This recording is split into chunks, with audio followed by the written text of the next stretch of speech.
10 जनवरी साल की पहली पुत्रा एकादशी पर जिस घर में खाई जाती हैं यह दो चीजें, दौड़ी चली आती है माता लक्ष्मी।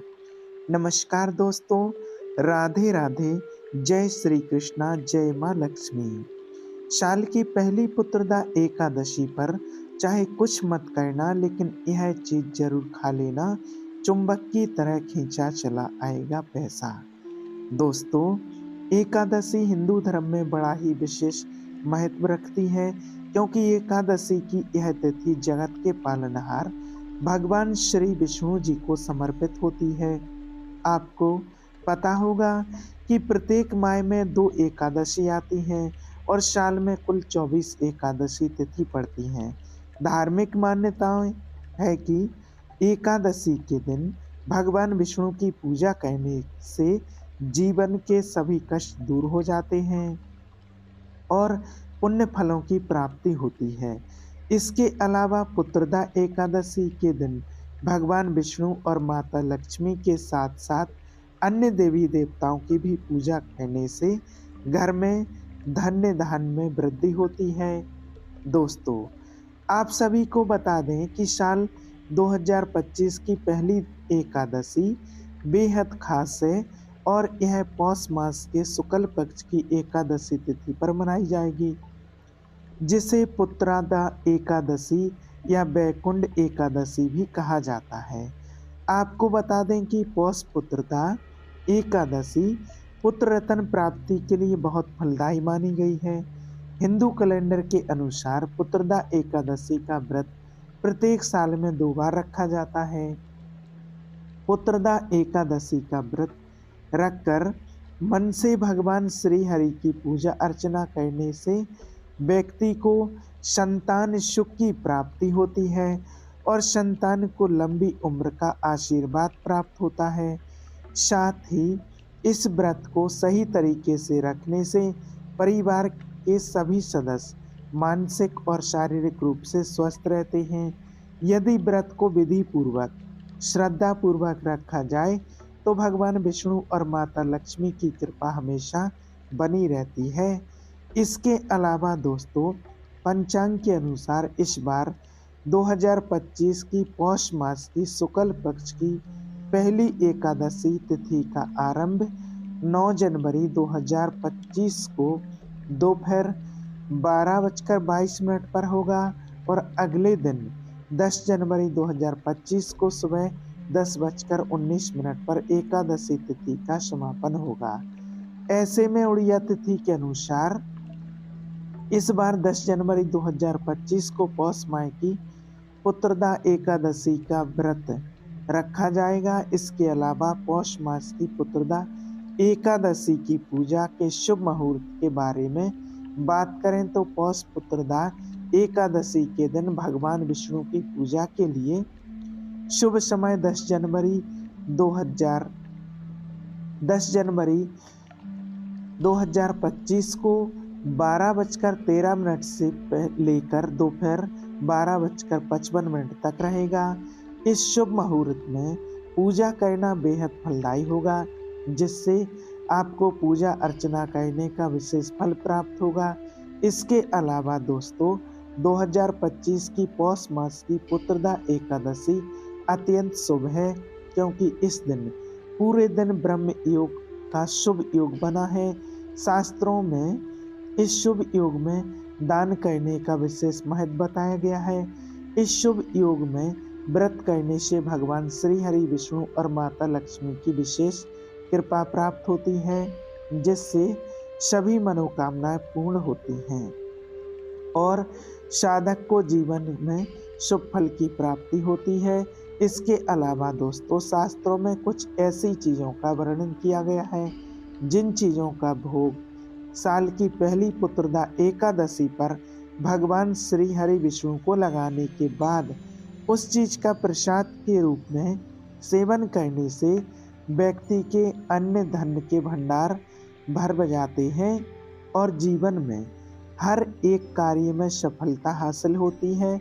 जीवन में कभी भी किसी भी प्रकार की समस्या नहीं आती है साथ ही शास्त्रों में कुछ ऐसी भी चीज़ों का वर्णन किया है जिन चीज़ों का सेवन भूलकर भी साल की पहली एकादशी पर नहीं करना चाहिए, नहीं तो भगवान श्री हरि विष्णु और माता लक्ष्मी आपसे नाराज हो सकते हैं और आपके जीवन में शुभ परिणाम की जगह अशुभ परिणाम देखने को मिल सकते हैं। साथ ही आपका भाग्य भी आपका साथ छोड़ सकता है, जिससे आपका जीवन दुर्भाग्य में बदल सकता है और आपके बने बनाए काम भी बिगड़ सकते हैं। ऐसे में इस वीडियो के माध्यम से हम आप सभी को बताएंगे कि साल की पहली पुत्रदा एकादशी पर भगवान श्री हरि विष्णु और माता लक्ष्मी को किन चीज़ों का भोग लगाना चाहिए और किन चीज़ों का सेवन इस दिन बिल्कुल भी नहीं करना चाहिए। तो चलिए दोस्तों, सबसे पहले जानते हैं कि साल की पहली एकादशी पर किन चीज़ों का सेवन करना चाहिए और किन चीज़ों का भोग भगवान विष्णु को लगाना चाहिए। तो पहला, शकरकंद।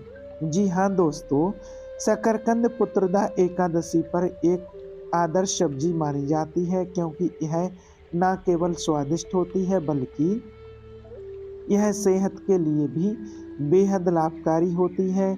इसे सेंधा नमक और घी में हल्का पकाकर तैयार किया जा सकता है। साथ ही शकरकंद को उबालकर या यह भूनकर भी खाया जा सकता है। इसके अलावा इसे मीठा और पोषक तत्व से भरपूर माना जाता है। अगर आपने पुत्रदा एकादशी पर व्रत रखा है तो आप इसका सेवन कर सकते हैं, क्योंकि व्रत के दौरान इसका सेवन करने से शरीर को पर्याप्त ऊर्जा मिलती है। इसके अलावा शकरकंद भगवान विष्णु और माता लक्ष्मी दोनों के लिए प्रिय मानी जाती है और इसलिए इसे पूजा में अर्पित किया जाता है। इस सब्जी को भोग में अर्पित करने से भगवान विष्णु की विशेष कृपा प्राप्त होती है और व्यक्ति को भी जीवन में शांति और संतोष मिलता है। नंबर 2, तिल का भोग। जी हाँ दोस्तों, साल की पहली पुत्रदा एकादशी के दिन भगवान श्री हरि विष्णु को तिल का भोग अर्पित करना बेहद ही शुभ माना जाता है। आपको बता दें कि तिल को पवित्रता और सकारात्मक ऊर्जा का प्रतीक माना गया है। ऐसे में इस दिन तिल के लड्डू, तिल की खीर या तिल से बने व्यंजन भगवान श्री हरि विष्णु को और माता पार्वती जी को अर्पित करें, क्योंकि तिल के उपयोग से पूजा में पवित्रता बढ़ती है और यह भगवान विष्णु को प्रसन्न करने का एक विशेष साधन है। साथ ही तिल का भोग लगाने से व्यक्ति को पापों से मुक्ति मिलती है और संतान सुख का आशीर्वाद प्राप्त होता है, जिससे जीवन में शुभ परिणाम देखने को मिलते हैं। नंबर 3 है गुड़ का भोग। दोस्तों, पुत्रदा एकादशी के दिन भगवान विष्णु को गुड़ का भोग लगाना अत्यंत शुभ और फलदायी माना जाता है। ऐसे में गुड़ से बने व्यंजन जैसे गुड़ की खीर, लड्डू या पंजीरी भगवान विष्णु को अर्पित करें, क्योंकि गुड़ को स्वस्थ और मिठास का प्रतीक माना जाता है और इससे भगवान के भोग में शामिल करने से सकारात्मक ऊर्जा का संचार होता है। साथ ही गुड़ का भोग लगाने से भगवान विष्णु प्रसन्न होते हैं और परिवार में सुख, समृद्धि और शांति का आशीर्वाद देते हैं। जिस साधक के रुके हुए कार्य बिना किसी अड़चन के पूर्ण हो जाते हैं और साधक को हर कार्य में सफलता हासिल होती है। नंबर 4 है दूध से बने व्यंजन। जी हाँ दोस्तों, पुत्रदा एकादशी के दिन भगवान विष्णु और माता लक्ष्मी को दूध और उससे बने व्यंजन अर्पित करना अत्यंत शुभ माना जाता है, क्योंकि दूध को पवित्रता का प्रतीक माना गया है और इसे भगवान विष्णु के प्रिय भोगों में से एक माना जाता है। ऐसे में इस दिन दूध से बनी खीर, दूध में पके हुए मखाने या दूध से बनी मिठाई जैसे रसगुल्ला या संदेश का भोग अर्पित किया जाता है। लेकिन इन व्यंजनों को बनाते समय शुद्धता और सात्विकता का विशेष रूप से ध्यान रखना चाहिए। इसके साथ ही भोग लगाते समय भगवान विष्णु का ध्यान करते हुए मंत्रोच्चार कहना चाहिए। यह माना जाता है कि दूध और दूध से बने भोग लगाने से भगवान विष्णु प्रसन्न होते हैं और व्यक्ति को उनकी असीम कृपा प्राप्त होती है। नंबर 5 है तुलसी दल। दोस्तों, हिंदू धर्म में तुलसी का पौधा बेहद ही पवित्र माना जाता है और भगवान विष्णु की पूजा में तुलसी का विशेष महत्व है, क्योंकि भगवान श्री हरि को तुलसी अति प्रिय है। ऐसे में पुत्रदा एकादशी के दिन किसी भी भोग में तुलसी दल अर्पित करना आवश्यक होता है। धार्मिक मान्यता है कि तुलसी भगवान विष्णु को अत्यंत प्रिय है। ऐसे में तुलसी के बिना भगवान विष्णु को भोग अर्पित करना भोग पूर्ण नहीं माना जाता है। यदि आप खीर, मिठाई या कोई अन्य सात्विक भोग अर्पित कर रहे हैं तो उसमें तुलसी का पत्ता अवश्य रखें। इसे भोग में रखने से भगवान विष्णु शीघ्र प्रसन्न होते हैं। साथ ही तुलसी को शुद्ध जल से धोकर भोग में सम्मिलित करें और इसे आदर पूर्वक भगवान के चरणों में अर्पित करें। यह भी ध्यान रखें कि तुलसी दल को नाखून से ना तोड़ें। इसे हाथ से तोड़ना शुभ माना जाता है और इसे एकादशी के दिन बिल्कुल भी नहीं तोड़ना चाहिए। नंबर 7 पंचामृत। दोस्तों, पंचामृत का हिंदू धर्म में बड़ा ही विशेष महत्व माना जाता है। ऐसे में पुत्रदा एकादशी पर भगवान विष्णु को पंचामृत भोग लगाना अत्यंत शुभ माना जाता है, क्योंकि पंचामृत 5 पवित्र सामग्रियों से बनाया जाता है, जैसे दूध, दही, घी, शहद और चीनी। यह मिश्रण शुद्धता और पवित्रता का प्रतीक है। साथ ही पंचामृत तैयार करते समय इन सामग्रियों को शुद्ध बर्तन में मिलाएं और भगवान के चरणों में अर्पित करें। इसके अलावा भगवान को पंचामृत अर्पित करते समय तुलसी का पत्ता डालना ना भूलें, क्योंकि इससे इसकी पवित्रता और बढ़ जाती है। फिर पंचामृत को पूजा के बाद प्रसाद के रूप में ग्रहण करें और इसे परिवार के सदस्यों के बीच वितरित करें। ऐसा करने से घर में सकारात्मक ऊर्जा बनी रहती है और जीवन में सुख समृद्धि बनी रहती है। और लास्ट फल। जी हाँ दोस्तों, भगवान विष्णु को पुत्रदा एकादशी व्रत में फल अर्पित करना बेहद शुभ माना जाता है। इस दिन पूजा में ताजा और शुद्ध फलों का उपयोग करना चाहिए। आप पुत्रदा एकादशी पर केला, सेब, नारियल, अंगूर या अनार जैसे फलों का भोग अर्पित करें। इन फलों को साफ और शुद्ध जल से धोकर भगवान के चरणों में अर्पित करें। पूजा में फल अर्पित करने का महत्व यह है कि यह सात्विकता और पवित्रता को दर्शाता है। साथ ही व्यक्ति को फलों का प्रसाद ग्रहण करना चाहिए, क्योंकि यह शरीर को ऊर्जा प्रदान करता है और व्रत का पालन करने में मदद करता है। फलों को भगवान को अर्पित करते समय ध्यान रखें कि वह खराब ना हो। दोस्तों, यह थी वो चीज़ें जिनका भोग पुत्रदा एकादशी पर भगवान श्री हरि विष्णु जी को लगाना चाहिए और स्वयं भी इनका सेवन करना चाहिए। आइए अब जानते हैं कि पुत्रदा एकादशी पर किन चीज़ों का सेवन बिल्कुल भी नहीं करना चाहिए। नंबर 1 शिमला मिर्च।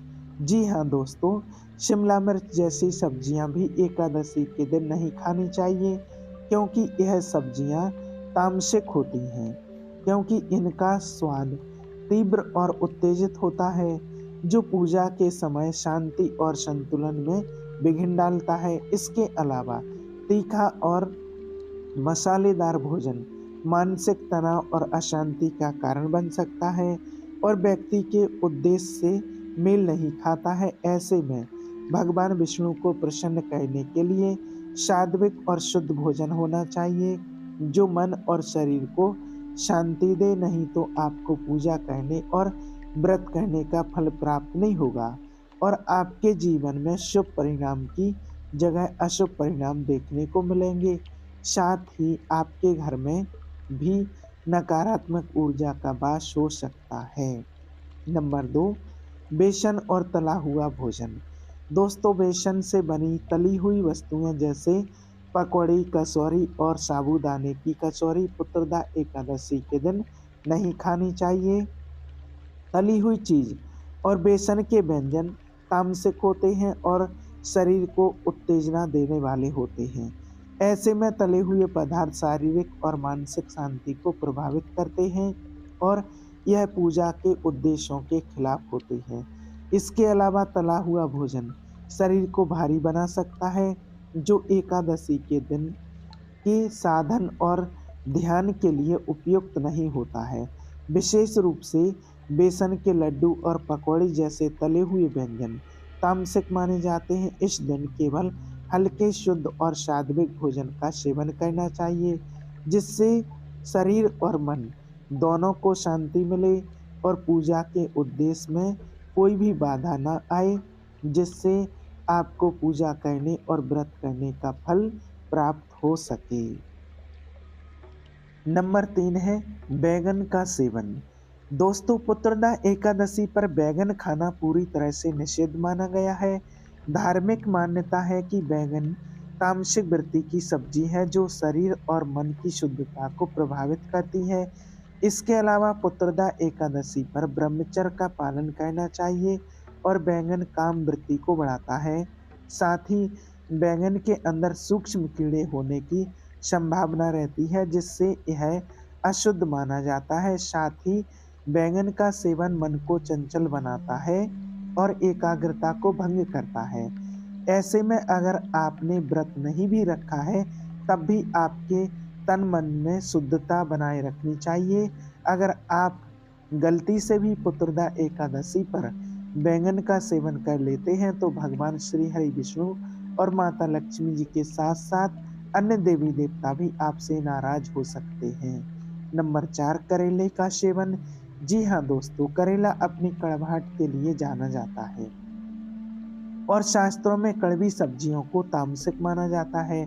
साथ ही कड़वी सब्जियां शारीरिक संतुलन का कारण बन सकती हैं। ऐसे में पुत्रदा एकादशी के दौरान सात्विकता को बनाए रखने के लिए करेले की सब्जी से बचना चाहिए। इसके सेवन से मन और शरीर में अशांति उत्पन्न हो सकती है। अगर आप गलती से भी पुत्रदा एकादशी के पवित्र दिन पर करेले का सेवन कर लेते हैं, तो आपको जीवन में शुभ परिणाम की जगह अशुभ परिणाम देखने को मिलते हैं। साथ ही आपके जीवन और घर परिवार में नकारात्मक ऊर्जा का वास हो सकता है। 5वां लास्ट है प्याज और लहसुन वाली सब्जियां। दोस्तों, पुत्रदा एकादशी के दिन प्याज और लहसुन जैसी तामसिक वस्तुओं का सेवन वर्जित माना जाता है। प्याज और लहसुन में तीव्र गंध और तामसिक गुण होते हैं, जो मानसिक और आत्मिक शांति को बाधित करते हैं।